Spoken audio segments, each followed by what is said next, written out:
قسم کی ایجنسیز کر سکتی ہیں جن کے پاس یہ طریقہ ہے فون ٹیپ کرنے کا. وہ فون ٹیپ کرتی ہیں اور پھر جب بھی ان کو بلیک میل کرنا ہو کسی کو، اپنا مقصد یہ نہیں کہ پاکستانیوں کی بہتری کے لیے، لیکن وہ استعمال اس کو کرتے ہیں جب بھی ان کا کوئی سیاسی مقصد پورا کرنے کو، تو وہ یہ پھر آڈیو ٹیپ سامنے آ جاتی ہے. اور میں یہ چاہوں گا سب سے پہلے کہ ڈاکٹر یاسمین، ان کی ایک آڈیو ٹیپ کل نکلی ہے. یہ بات کر رہے تھے جو پرانے سی سی پی او ڈوگر صاحب تھے، ان کے ساتھ یہ بات کر رہی تھی، تو ان کی آڈیو ٹیپ ایک دم ریلیز ہو گئی. تو میں یہ پہلے چاہتا ہوں کہ یہ بتائیں کہ اس کے پیچھے کیوں یہ ریلیز کی گئی، اس کے پیچھے کیا تھا، اور یہ کیوں بات کر رہی تھی، جو ہر شہری کا حق ہے، کسی بھی پولیس والے سے بات کر سکتے ہیں شہری. لیکن پہلے یہ بتائیں گے کیا، اور اس کے بعد پھر میں آگے بات کروں گا مزید کہ یہ جو تباہی مچ رہی ہے ہمارے معاشرے کی، اور یہ جو اس طرح کا تو کبھی معاشرہ گرا ہی نہیں تھا کہ یہ ڈیپ فیک ویڈیوز بن رہی ہیں لوگوں کے اوپر، ان کے فون ٹیپ کے علاوہ اور بھی ویڈیوز بنا رہے ہیں بلیک میل کرنے کے لیے. بتایا جاتا ہے ہمارے سینئر ہمارے پارٹی کے لیڈرز، ان کو بتایا جاتا ہے کہ جی تمہاری ہم نے کوئی ویڈیو بنائی ہوئی ہے. تو میں اس لیے یہ آج لے کے آ رہا ہوں کیونکہ اس کے اوپر ایک بڑا کلیئر ایک پاکستان کا قانون ہے جس کو کہتے ہیں فیئر ٹرائل ایکٹ. یہ پاکستان کا قانون ہے. میں صرف یہ اس لیے بتا رہا ہوں، اس سے پہلے ڈاکٹر صاحبہ اس کے اوپر پوری بات کریں. یہ قانون یہ کہتا ہے کہ کوئی کسی کا فون ٹیپ نہیں کر سکتا ہے، کوئی agency, I S I, I B, police, یہ کسی کا فون ٹیپ نہیں کر سکتے جب تک یہ انٹیریئر منسٹر کو کہیں اور انٹیریئر منسٹر عدالت میں جائے اور پھر عدالت کا جج ان کو اجازت دے کہ ہاں یہ ملک کی ضرورت ہے، یہ اس سے دہشت گردی بچ سکتی ہے یا ملک کے کوئی نیشنل انٹرسٹ پروٹیکٹ ہو سکتا ہے. وہ پھر اجازت دیتا ہے اور اس اجازت کے بعد پھر فون ٹیپ کر سکتے ہیں. اس کے علاوہ کوئی فون کسی کا ٹیپ نہیں کر سکتا. تو پھر میں آپ کو یہ بتا دوں کہ بے نظیر بھٹو کی حکومت 1996 میں جب ہٹائی گئی تو ایک وجہ دی گئی تھی سپریم کورٹ میں کہ بے نظیر کے گورنمنٹ کے دوران فون ٹیپس کیے جاتے تھے بڑی بڑی پرسنالٹیز کے اور سیاسی مخالفین کے اور ججز کے. یہ ایک وجہ دی گئی تھی 96 میں. میں اس سے پہلے آپ کو بتا دوں کہ امریکہ کا بڑا طاقتور پریزیڈنٹ تھا صدر نکسن. نکسن کی واٹر گیٹ سکینڈل ہوئی کیا تھی کہ وہ مخالفین کے فون ٹیپ کر رہا تھا، اس کی وجہ سے اس پریزیڈنٹ کو ریزائن کرنا پڑا. تو آج یہ جو کھلے عام ہو رہا ہے، پہلے تو میں چاہوں گا کہ ڈاکٹر یاسمین آپ سے بات کریں، اس کے بعد پھر میں بات کروں گا. بسم اللہ الرحمن الرحیم. کل دوپہر میں جب یہ آڈیو لیک ہوئی تو میں نے جب وہ آڈیو سنی تو مجھے امیڈیٹلی احساس ہوا کہ یہ کس مقصد کے لیے یہ لیک ہوئی ہے. وجہ یہ تھی کہ میں پچھلے 4 ماہ سے خان صاحب کی جو جے آئی ٹی بنی تھی، خان صاحب پہ جو قاتلانہ حملہ ہوا تھا، اس جے آئی ٹی کو فالو اپ میں کر رہی تھی، اور خاص طور پہ جو اینٹی ٹیررسٹ کورٹ ہے گجرانوالہ کا، اس میں فالو اپ کر رہی تھی. اور یہ میں نے جب دیکھا کہ یہ کیوں کیا گیا ہے، وہ اس لیے کیا گیا کہ ہمارے جے آئی ٹی کا جب بنا تو اس کا کنوینر جو تھے یہ ڈوگر صاحب تھے جو سی سی پی او تھے اس وقت.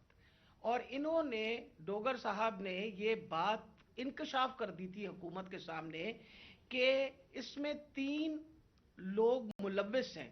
یعنی جو اسیسنیشن اٹیمپٹ ہے خان صاحب کے اوپر، وہ باقاعدہ ایک اوکسٹریٹڈ اٹیمپٹ تھی.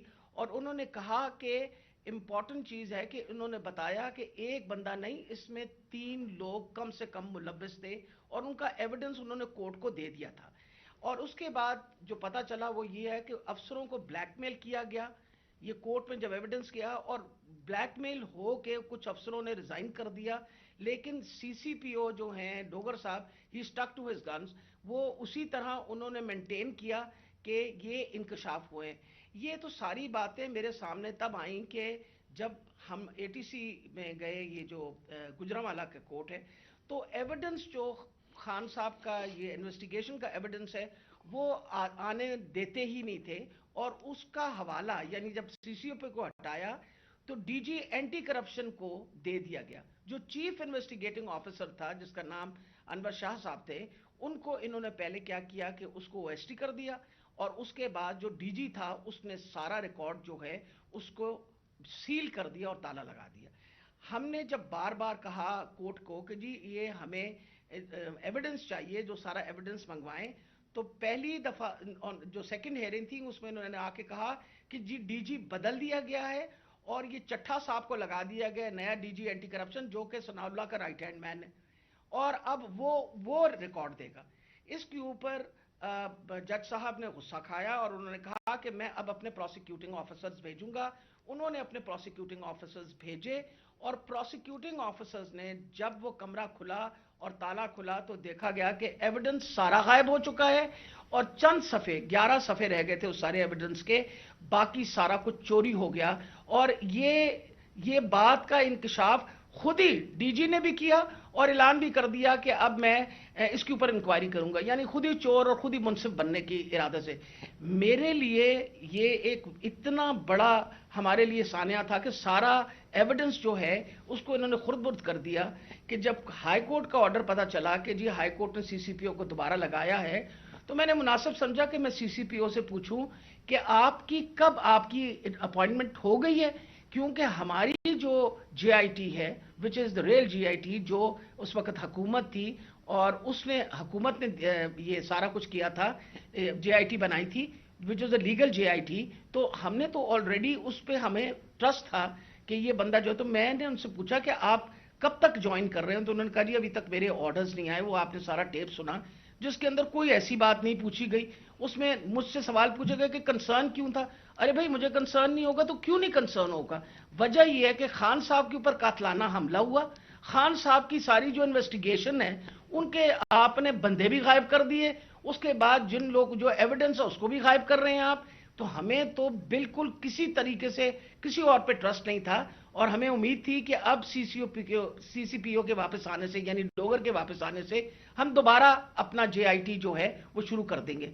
میں سخت مذمت کرتی ہوں. میں نے خان صاحب کے سامنے آ کے بتایا کہ جی مجھے اتنی تکلیف ہوئی کہ جی فیئر ٹرائل ایکٹ کے مطابق میں ایک سٹیزن ہوں اس پاکستان کا، میرا وہ چادر اور چار دیواری تو جو پامال کرنی تھی ان لوگوں نے، ہم خواتین کے لیے تو ہم ساری عورتیں جو ہیں ان کے شر سے نہیں بچ سکتے. جس طرح ان لوگوں نے ٹیپنگ کرنی شروع کر دی ہے، وجہ یہ کہ جس طرح آپ نے فرمایا فیئر ٹرائل ایکٹ کے مطابق یہ کیسے ٹیپ کر سکتے تھے ہمیں؟ ہاؤ کوڈ یہ ٹیپ؟ کیا انہوں نے اجازت لی تھی؟ کیا یہ ثناء اللہ جو انٹیریئر منسٹر ہے یہ کسی جج کے پاس گیا تھا، اس نے جا کے جج سے اجازت لی تھی؟ I want to know about it. اور میں انشاءاللہ خان صاحب کو بتایا کہ میں کورٹ میں جا رہی ہوں، اور میں کورٹ کے اندر سے جا کے یہ سارے سوالوں کا جواب دوں گی کہ یہ آئی ایس آئی بی یا پولیس میں سے کس نے ٹیپ کیا اور پھر کس طرح ریلیز کیا. کیونکہ میں یہ سوچتی ہوں کہ میرا جو بنیادی انسانی حقوق ہیں، جو میرا رائٹ ہے، وہ اس کے اوپر بہت بڑا حملہ ہوا. جی شکریہ ڈاکٹر یاسمین. میں آج اپنی سپریم عدلیہ سے مخاطب ہوں. 4 مہینے پہلے میں نے سپریم کورٹ کے اندر اسی فیئر ٹرائلز ایکٹ کے تحت میں نے ایک پٹیشن دائر کی تھی، اور اس میں وہ پٹیشن کیا دائر کی تھی کہ ٹیپس نکلی، آڈیو ٹیپس نکلی کہ میں جب پرائم منسٹر تھا، میرے پرائم منسٹر ہوتے ہوئے میرے جو بات چیت کر رہا تھا میں اپنے پرنسپل سیکرٹری سے، وہ میری آفیشیل لائن تھی، اس لائن کا ٹیپ کیا گیا، اور جو میری اعظم خان سے بات ہو رہی تھی اس کو ڈاکٹر کر کے اور اس کو ریلیز کیا گیا.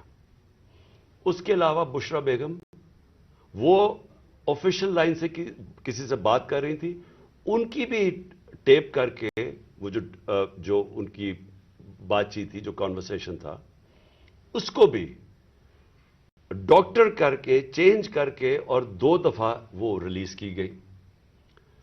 تو میں اس لیے یہ اپروچ کیا سپریم کورٹ کو کہ میرا تو چلے، ایک تو یہ ہے کہ جو ڈاکٹر صاحبہ نے کہا کہ یہ ہمارے فنڈامنٹل رائٹ کی وائلیشن ہے. ہر انسان کا بنیادی حق ہے آرٹیکل 14 کانسٹیٹیوشن میں ہماری پرائیویسی اور ہماری ڈگنیٹی پروٹیکٹ کرنے کے لیے. آئین ہماری ڈگنیٹی اور پرائیویسی پروٹیکٹ کرتا ہے. تو ایک تو یہ میں اپنی بیوی بشرا بیگم کی طرف سے کہ ان کا رائٹ وائلیٹ ہوا, میرا رائٹ وائلیٹ ہوا. لیکن اس سے بھی زیادہ اگر پرائم منسٹر آفیشل بات کر رہا ہے اپنی لائن سے, اپنے پرنسپل سیکرٹری سے, اگر وہ ٹیپ ہو رہا ہے اور اس کو پھر ریلیز کر رہے ہیں, تو یہ آفیشل سیکرٹس ایکٹ کے خلاف ہے. کوئی بھی ملک کی امپورٹنٹ چیز ہو جو اپنی سیکیور لائن سے بات کروں اور وہ نکل جائے اس طرح, تو یہ تو بڑا خطرناک ہے ملک کے لیے. کوئی بھی پرائم منسٹر کی بات چیت نکل جائے, اور اس کے بعد شہباز شریف کی اور وہ مریم کی بھی کوئی آڈیو لیکس نکلی, اور اس کے اندر بھی اس میں تو خیر اور باتیں ہو رہی تھی. تو میں اس لیے کہنا چاہتا ہوں کہ ہماری عدلیہ کو اس کے اوپر ایکشن لینا چاہیے, کیونکہ یہ تو ایک اب پوری معاشرے میں ایک بیماری پھیل گئی ہے. جب کوئی کسی کو بلیک میل کرنا ہوتا ہے اس کی ٹیپ نکلاتی ہے. سپریم کورٹ کے جج کے اوپر ان کی پرویز لائی کی وہ کوئی ٹیپ نکلائی, اور وہ صرف بلیک میل کرنے کے لیے, کیونکہ اس وقت پاکستان کی تاریخ کا ایک بہت اہم ایشو ہے 90 ڈیز کے اندر الیکشن کروانا. یہ ساری قوم اب دیکھ رہی ہے کہ کیا آئین کے اوپر ہماری عدلیہ 90 ڈیز میں 90 دن میں الیکشن کروا سکے گی یا نہیں کروا سکے گی. اور یہ اب عدلیہ کو بلیک میل کرنے کے لیے کوشش کی جا رہی ہے. اور انٹیریئر منسٹر, ملک کا انٹیریئر منسٹر خود بیٹھ کے ایک فون ٹیپ کی بات کرتا ہے, جب ڈائریکٹ اس کی ذمہ داری تھی کہ یہ ہوا کیسے فون ٹیپ. کیا اس نے پرمیشن لی تھی کسی عدلیہ سے, کسی ہائی کورٹ کے جج سے اجازت لے کے یہ فون ٹیپ کیا تھا؟ اور اس سے بھی آگے چلے جائیں کہ ہمارے ملک کے اندر اب جو میں شروع بات کی تھی, ڈیپ فیک ویڈیوز بنی ہوئی ہیں جو بلیک میل کیے جا رہے ہیں. میں 3 اپنے سینئر پارٹی لیڈرز جانتا ہوں جن کو بلیک میل کیا جا رہا ہے. اس کے بعد سب کو یاد ہے کہ مریم نواز نے بیٹھ کے ایک اناؤنس کیا کہ میرے پاس آڈیو ٹیپس ہیں یا ویڈیو ٹیپس ہیں ججز کے اوپر, وہ ارشد ملک کا جو کیس تھا. اس کے بعد ریٹائرڈ جسٹس ثاقب نثار کی ایک آڈیو ٹیپ نکلی جو بعد میں پتا چلا کہ فیک تھی, یعنی جوڑی ہوئی تھی, جو ڈیپ فیک تھی, یعنی اس کو پیس ٹوگیدر کیا ہوا تھا. اور اس کے علاوہ اب تو جنرل باجوہ نے بھی کہہ دیا کہ میرے پاس ٹیپس ہیں. تو یہ کیا اس ملک میں کنٹرول کرنے کے لیے, لوگوں کو بلیک میل کرنے کے لیے سب کچھ ہو رہا ہے؟ اور اب ٹیکنالوجی ادھر چلی گئی ہے تو یہ تو کوئی بھی اب کر سکتا ہے. آپ ڈیپ فیک ویڈیوز جو ہیں اس کی کبھی ٹیکنالوجی دیکھ لیں, کسی کے اوپر بھی آپ یہ ٹیپس بنا سکتے ہیں اور آپ ان کو بلیک میل کر سکتے ہیں. تو اس لیے میں ریکویسٹ کروں گا اپنے سپریم کورٹ کو کہ 4 مہینے پہلے میں نے یہ پٹیشن دائر کی تھی. ایز ایکس پرائم منسٹر میری سیکیور لائن کو ٹیپ کر کے اور پھر اس کو ڈاکٹر کر کے پبلک میں دکھایا گیا, اور پھر یہ جو بار بار بلیک میل کرنے کے لیے کہ جی ہم آپ کی فون ٹیپ کر کے آپ کی کوئی ٹیپس نکال دیں گے. اور یہ جو ڈاکٹر یاسمین کا ہوا, یہ اس لیے امپورٹنٹ ہے کہ ان کا یہ صرف اور صرف یہ جو انکوائری ہو رہی ہے, یہ جو جے آئی ٹی کی انکوائری ہے میرے اوپر جو قاتلانہ حملہ ہوا تھا, صرف اس کو اب سیبوٹاج کرنے کے لیے کیا گیا ہے. کیونکہ سارے آفیسرز کو انہوں نے ڈرا دھمکا کے جو جے آئی ٹی کے تھے ان کو تو پیچھے ہٹا دیا. جو 2 آفیسرز رہ گئے تھے, جس میں ایک یہ سی سی پی او ڈوگر تھے جو ہیڈ کر رہے تھے انکوائری, یہ رہ گئے تھے جو کھڑے تھے اور عدالت میں جا کے یہ بتا رہے تھے کہ یہ جو فائنڈنگز ہے جے آئی ٹی کی, اس میں واضح ہو گیا کہ وہ جو سارا انہوں نے پہلے سے سازش کی ہوئی تھی کہ جی ایک شوٹر ہے, دینی انتہا پسند ہے, وہ سب خود کچھ ختم ہو گیا. کیونکہ جے آئی ٹی میں عدالت میں جا کے جو فائنڈنگز دی ہیں کہ 3 شوٹر تھے اور یہ پورا پلان کر کے ہوا تھا. تو اس کو ختم کرنے کے لیے, ڈوگر کو ہٹانے کے لیے یہ اب نکلی ہے. جس طرح سپریم کورٹ کے جج کو پریشرائز کرنے کے لیے وہ رانا ثناءاللہ نے وہ نکوالی ہے, وہ جو بھی آڈیو, اب یہ ڈوگر کو ہٹانے کے لیے کر رہے ہیں. اور اس میں جو اصل خوفناک بات یہ ہے کہ انہوں نے اپنے آفیسر پوسٹ کیے یہاں, یہ جو چٹھا اس کو خاص لے کے آیا اینٹی کرپشن کا ہیڈ بنانے کے لیے, جو ہمارا سخت مخالف ہے، ان آفیسرز کو یہاں الیکشن کمیشن نے ایک ہی دن میں ان آفیسرز کو ساروں کو ٹرانسفر کر کے یہاں کیا، اور یہاں سے آفیسرز ٹرانسفر کیے. وہ سارے آفیسرز 23 میں سے 17 آفیسر ہیں جنہوں نے ہمارے 25 مئی کو ہمارے پر تشدد کیا. یہ جو سی سی پی او انہوں نے لگایا ہوا کامیانہ، اس کے ڈاکٹر یاسمین نے ایویڈنس دی ہوئی ہے کہ 25 مئی کو جو ہمارے لوگوں پہ تشدد کیا گیا اس میں یہ کامیانہ کا نام دیا گیا. اس کو فوری طور پہ لے کے آئے ہمارے اوپر پھر دباؤ، جھوٹی ایف آئی آرز کیسز کرنے کے لیے، ڈرانے دھمکانے کے لیے، ورکرز کو ڈرانے کے لیے. تو یہ تو کوئی نیوٹرل کیئر ٹیکر گورنمنٹ ہی نہیں ہے. اور یہ تو گورنمنٹ آئی ایک ایجنڈا کے اوپر ہے کہ بجائے ہم اپنی گورنمنٹ ہٹا رہے تھے، ہم نے ڈیزالو کی. مقصد تو یہ تھا کہ پاکستان میں الیکشن ہو تاکہ یہ جو معاشی بحران ہے اس سے ہم نکلیں. ہمارا تو یہ مقصد تھا. یہ مقصد تو نہیں تھا کہ اس گورنمنٹ کو ہٹا کے یہ سارے جو ہمارے مخالف وہ لوگ جنہوں نے ہمارے اوپر تشدد کیا ان سب کو اوپر لے آئیں.